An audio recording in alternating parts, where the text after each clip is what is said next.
محسن قرار پاؤ گے اور تمہارے قدموں میں مال و زر ہوگا۔ غرض یہ کہ فاروق اعظم انہوں نے تلوار ہاتھ میں لی اور یہ قسم کھا کر نکلے کہ میں اس وقت تک تمہیں اپنا چہرہ نہیں دکھاؤں گا جب تک کہ محمد مصطفیٰ کا کام تمام نہیں کر لوں گا۔ آپ یہاں سے نکلے اور ادھر یہ سارے آپس میں خوش ہونے لگے، ایک دوسرے کے ہاتھ پر ہاتھ مار کر ہنسنے لگے کہ دیکھو ابھی ابھی خبر آئے گی اور عمر معاذ اللہ محمد مصطفیٰ کا سب لے کر آئے۔ فاروق اعظم یہاں سے نکلے، سامنے سے حضرت نعیم بن عبداللہ رضی اللہ تعالیٰ عنہ، یہ حضرت فاروق اعظم کے دور کے رشتے دار بھی تھے اور دوست بھی تھے، وہ آتے ہوئے نظر آئے۔ انہوں نے بھی دور سے فاروق اعظم کو دیکھ لی، چہرے پر غیظ و غضب کے آثار، ہاتھ میں تلوار، خیال کیا کہ کوئی اچھا ارادہ معلوم نہیں ہوتا۔ فاروق اعظم قریب آئے تو کہا عمر الہ تری، تو کہاں کا ارادہ ہے؟ فاروق اعظم نے کہا یہ نہ پوچھو، بس تمہیں ابھی خود معلوم ہو جائے گا کہ میں کہاں جا رہا ہوں۔ نعیم بن عبداللہ نے کہا عمر مجھ سے بھی چھپاتے ہو، میں تو تمہارا دوست، تمہارا رشتے دار بھی ہوں۔ فاروق اعظم نے کہا میں آج اس نبی کا معاذ اللہ کام تمام کرنے جا رہا ہوں جو ہمارے خداؤں کو جھوٹا کہتا ہے اور ہمارے آباء و اجداد کو گمراہ کہتا ہے۔ اب یہ چونکہ مسلمان ہو چکے، انہوں نے خیال کیا عمر کی اتنی جرأت کہ یہ میرے نبی کے قتل کا ارادہ کرے۔ انہوں نے کہا عمر جس نبی کے تم نے قتل کا ارادہ کیا ہے اس نبی کا دین تو تمہارے گھر میں بھی پہنچ چکا ہے۔ فاروق اعظم نے کہا کیا مطلب؟ انہوں نے کہا کہ تمہاری بہن فاطمہ اور تمہارے بہنوئی شہید مسلمان ہو چکے۔ حضرت فاروق اعظم نے جب یہ سنا، بجائے اس کے کہ آپ دارالارقم کی طرف جاتے، آپ نے اپنا راستہ تبدیل کیا اور نعیم بن عبداللہ سے کہا کہ یاد رکھو اگر یہ بات غلط ہوئی تو پھر تمہاری بھی خیر ہے۔ آپ نے فرمایا کہ تمہاری بہن کا گھر کوئی دور نہیں ہے، خود ہی چل کر دیکھ لو۔ اس وقت بھی وہ قرآن کی تلاوت کر رہی ہے۔ حضرت فاروق اعظم آئے، جب دروازے پر پہنچے تو اندر سے بہن کے قرآن پڑھنے کی آواز آ رہی تھی۔ انہوں نے دروازہ کھٹکھٹایا، بہن نے پوچھا کون؟ کہا عمر بن خطاب۔ بہن نے جلدی سے وہ جو قرآن کے اوراق تھے وہ چھپا دیا، دروازہ کھول دیا۔ میرے بھیا بڑے دنوں کے بعد تم نے اپنے بھائی بہن کو یاد کیا، آؤ اندر آؤ۔ فاروق اعظم اندر داخل ہوئے، آپ کے بہنوئی شہید یہ بھی آگے بڑھے اور آگے بڑھ کر مرحبا مرحبا کہہ کر فاروق اعظم کو گلے سے لگانا چاہا۔ فاروق اعظم یہ تو پہلے ہی قرآن کی تلاوت سن چکے تھے، غیظ و غضب کی حالت میں آگے بڑھے اور اپنے بہنوئی کا گریبان پکڑ لیا اور ہاتھوں سے اور پاؤں سے ان کو مارنا شروع کر دیا۔ مارتے مارتے ان کو زمین پر گرا دیا، ان کے اوپر بیٹھ کر ہاتھوں سے اور پاؤں سے اپنے بہنوئی کو مارا۔ بہن بچانے کے لیے آئی تو بہن کو بھی مارا۔ لکھا ہے کہ اتنا مارا کہ آپ کی بہن ان کی ناک سے خون جاری ہو گیا اور سارا لباس خون و خون ہو گیا۔ فاروق اعظم نے فرمایا کہ تیری جرأت کیسی ہوئی اسلام قبول کرنے کی؟ آپ کی بہن نے یہاں ایک ایسا پاکیزہ جملہ کہا کہ فاروق اعظم کا سارا غرور پاش پاش ہو گیا۔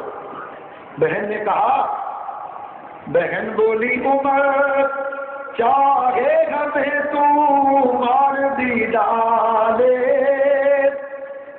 شکنجوں میں کسے یار بوٹیاں کوتوں سے نچوا دے،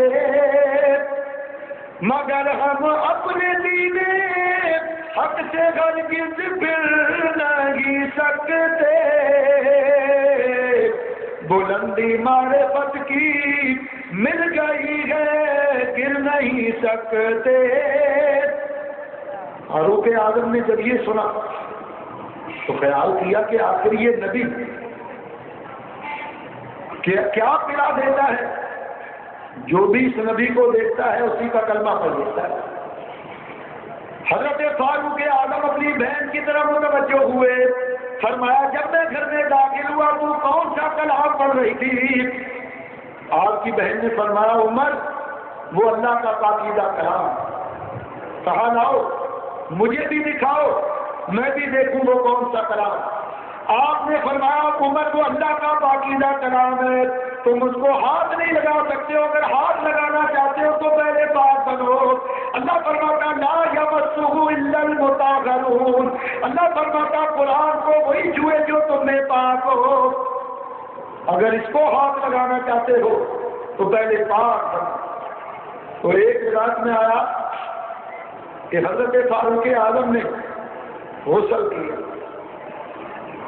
اور دوسری روایت میں آیا فرمایا اگر وہ کلام مجھے نہیں دیتی تو خود ہی پڑھ کر سناؤ کہ اس میں کیا لکھا ہوا، میں بھی تو سنوں کہ وہ کلام ہے۔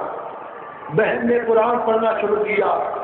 اللہ تعالیٰ شاہ فرماتا والذی بعث فی الأمیین رسولا منہم یتلو علیہم آیاتہ ویزکیہم ویعلمہم الکتاب والحکمہ وإن کانوا من قبل لفی ضلال مبین۔ بہن نے جب یہ کلام سنا، اللہ فرماتا ہے اللہ وہ ہے کہ جس نے ان پڑھوں میں ایک شاندار رسول مبعوث فرمایا جو ان پر ہماری آیتیں تلاوت کرتا ہے، ان کا تزکیہ نفس کرتا ہے اور انہیں کتاب و حکمت کی تعلیم دیتا ہے۔ کب؟ جب کہ وہ کھلی گمراہی میں۔ حضرت فاروق اعظم نے بہن کی زبان سے پاکیزہ کلام سنا، آپ کی آنکھوں میں آنسو جاری ہو گیا۔ فرمایا بہن معلوم ہوتا کہ یہ کسی بندے کا کلام نہیں، یہ خالق کا کلام ہے، تجھے یہ کلام کہاں سے ملا؟ فرمایا عمر جس نبی کا کلمہ پڑا ہے اس نبی پر شب و روز یہ کلام نازل ہوتا رہتا ہے، یہ اللہ کا پاکیزہ کلام۔ حضرت فاروق اعظم نے روتے ہوئے فرمایا اے میری بہن میں سمجھ گیا کہ یہ اللہ کا پاکیزہ کلام ہے، گواہ ہو جانا پڑتا ہوں لا الہ الا اللہ محمد رسول اللہ۔